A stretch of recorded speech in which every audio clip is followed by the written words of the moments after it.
Mwaramutse neza nshuti zacu. Uyu munsi tugarutse mu cya kiganiro cyacu dukoreshe ikinyarwanda neza. Mbahaye ikaze kuri v.killer Rwanda. Uyu munsi ijambo nabateguriye ni gukeka.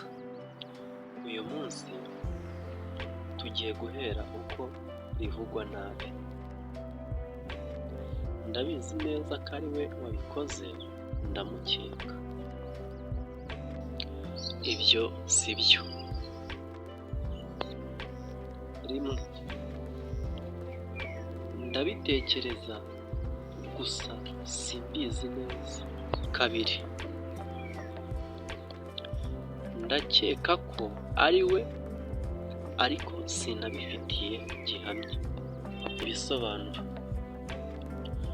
gukeka ni ukwibwira, kugira amakenga ariko utabifitiye gihamya.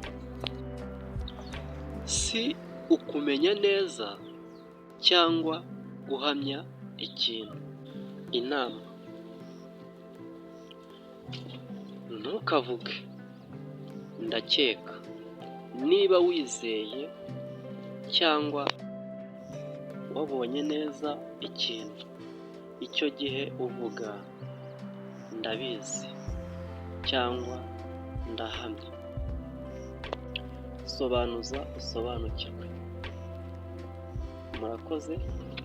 Kora subscribe kuri iyi channel yitwa v.killer Rwanda, na commenting, like, share kugira ngo tujye tubana mu biganiro byacu. Kandi nkwibutsa ko aya masomo ari buri munsi.